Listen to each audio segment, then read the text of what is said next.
You would not believe just how many people tagged me and asked me to talk about Riot's MMO again. And it's not like anything crazy had happened. We just got a few MMO devs who tweeted about the fact that the team is looking for more people.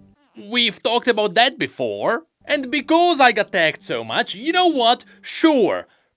I looked through it all, and funnily enough, from all the new job listings, if you are dedicated enough and crazy just enough, you might be able to deduce in what state the Riot MMO is in. Spoiler alert, it is not cancelled. I know, Riot has a history of that, but the MMO is still alive. So this all started when the LEC finals happened, believe it or not, where there was a really cool fan who made a piece of art, they wanted to give it to me, and I was not there. It just happened. Of course, this art was about the Riot MMO, and so a couple of Riot MMO devs started sneaking around. This is the thing that made me suspicious, and so I had a look at what's going on. Well, about 2 months ago, there was an update which we didn't talk about because there wasn't that much to talk about. But essentially, Mark Yetter tweeted about some more job listings. Again, we talked about those a few times in the past. The tweet said, "Any dev friends out there, we are looking for more on handful of important jobs on the MMO team. If you or anyone you know would be great for one of these roles, please apply." You know, the usual. But now it has been 2 months and only last week Fabrice came out with more tweets. Of course, Fabrice is the executive producer behind the MMO. And he dropped 2 new available positions. And it turns out, from these, you can start to pick up some hints. And so, because we are the ones who are crazy, mainly me, let's start digging into these. So here are our lovely 7 new job listings. Where some of these are actually not new, so Riot is still looking for people to fill up some of these holes. But there are also some new cool additions. What you may also notice is that Riot is now properly using the MMO tag for all the job listings. Previously, some of these were still R&D. But because every now and then people figured out that perhaps Riot is also working on other titles, to make sure people don't get excited for non-existent games, they are actually labeling this MMO now. Funny that the Riot MMO has still not been officially announced. So the first role we got here is the principal designer behind Economy and Progression. In fact, this is one of the roles we've talked about before. This is the one focusing on the economy and making sure that the community has ways to interact with each other, meaning that there is the potential that the Riot MMO will have some kind of auction house, similar to WoW. But it could also be just fancy trading, which is what a lot of other MMOs use. So this role should be the head that's gonna get blamed every time the auction house is gonna crash. With its prices, not technically. And you can see all of this heavily reflected in the requirements. Design systems and features that foster deep social bonds between players. Contribute significantly to non-combat focused gameplay loop like life skills, crafting, and professions. This is interesting because this pretty much directly confirms that some kind of professions will be in the game. Or at least they are trying to make them part of the game. So again, with the social gameplay, it seems like we are still getting closer to the WoW style of gameplay, where you perhaps have some kind of a character and they do have secondary roles in the world. But again, many different MMOs are trying to do this too. Outside of that, there is a lot of requirements making sure that this person knows how to manage resources. In the game, not when it comes to engineering. And what do you need for such a role? 7 years of experience as game designer. See, technically I have 4 years already. Anyway, then we have the principal technical artist for the environment. We got 2 of these roles, and I'm pretty sure both of these are the same ones we talked about last time. So for one of these roles, they are looking for someone who can help them with making, essentially, editing tools for the world. So that when other people come in, it is easy for them to just make new things in the world of Riot's MMO. When it comes to MMOs in general, this is a really powerful thing. I mean, technically, World of Warcraft was built on the editor for Warcraft 3. And even though that engine has been overhauled many times throughout the years, technically it is running on the same thing now. But here you can see that Riot is also trying to focus on procedural systems. This doesn't have to mean that this game will have procedural levels. For example, you walk into a dungeon and the dungeon is gonna be slightly different every time.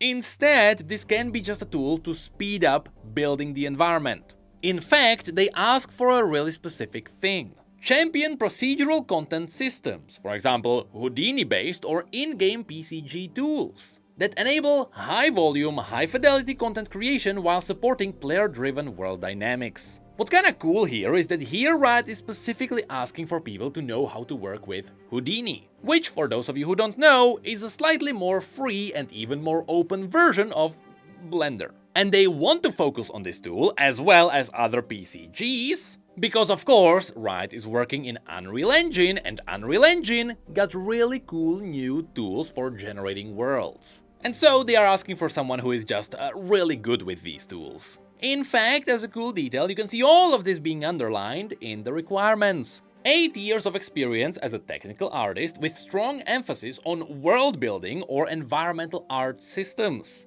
Expert-level knowledge of Houdini or equivalent procedural content tools with hands-on experience building environmental systems at scale. But also there is experience designing procedural systems for architectural, city or open-world content, with an eye toward visual fidelity and layout utility. So yes, world building is not just about making cool nature, because yes, anything natural can be generated. Though remember, we are not talking about AI generation, this is a different thing. But yes, with the right modules and feeding the right systems, you can also generate cities. So just imagine you are in Demacia and you have to make multiple cities. If the cities are modular, you can just generate multiple cities made out of the same petricite material. Now there is also a role for the senior technical artist for environment, and I'll be honest, this role seems very similar to the first one. Except the first one seemed to be focused on maintaining the editorial programs, but here they actually want someone who is good with procedurally generating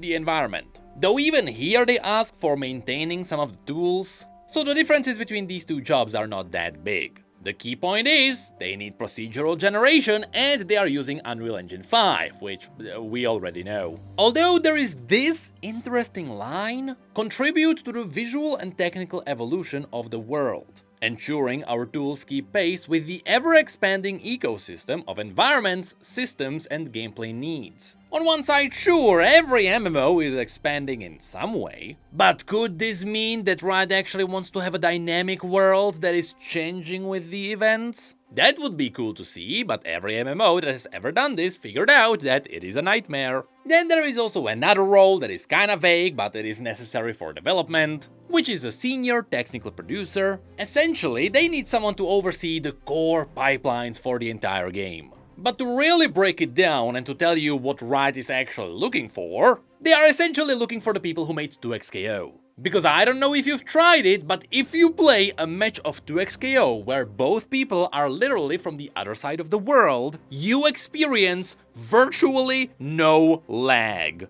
I have no idea what kind of netcode magicians are there, but Riot is looking for that person to be on the MMO. I mean, what if we got servers that were not region-based? That would be wild. And speaking of that kind of technology, there is also the staff software engineer, which would essentially be the muscle behind these solutions. I mean, just let's read the first one. Design and implement sustainable scalable solutions for a distributed network of servers and services, with responsibility for large foundational components of MMORPG technology. That sounds like a nightmare that's gonna earn someone a lot of money. But that finally leads us to a position that most people will be curious about. Because there is the Technical Game Designer 3, Core Gameplay. As a senior technical game designer focused on core gameplay, you'll build satisfying and deep player combat and a wider set of verbs for interacting with the world. So here we are talking about the person that makes the bread and butter of the MMO experience. Just you going somewhere, be it a dungeon or a raid, fighting something, getting something, and be satisfied. Sounds easy when you say it like that. And the responsibilities are even more interesting. Deliver on our combat aspirations in the solutions, content, and decisions in the details of design and implementation. Be hands-on owner of a portion of player combat and player verbs. In other words, whenever the players complain about balance, this person will be in hell. Design and iterate on low-level details of inputs and player actions that contribute to great feel, rich decision-making, and balanced ecosystem. Collaborate with engineers to define the technical strategy and execution of gameplay systems, mechanics, combat encounters, and player progression. Implement gameplay workflows and tools with Unreal Engine to enable designers and artists to rapidly prototype and iterate. Now, what's interesting here is that since Riot is looking for someone to really start digging deep into combat and the base gameplay, it might suggest that a lot of the layout for the MMO might be done. Since now we are diving into encounters and the details of the combat and the inputs and all the things that are usually overlaid as the necessary polish of the game.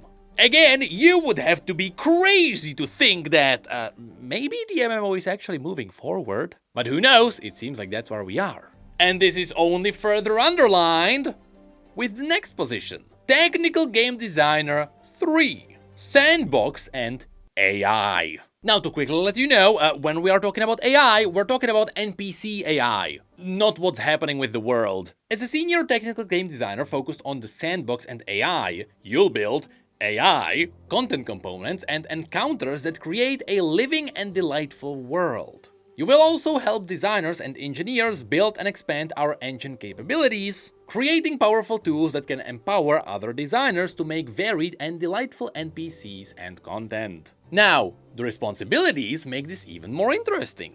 Deliver on our AI and content aspirations in the solutions, content, and decisions in the detail of design and implementation.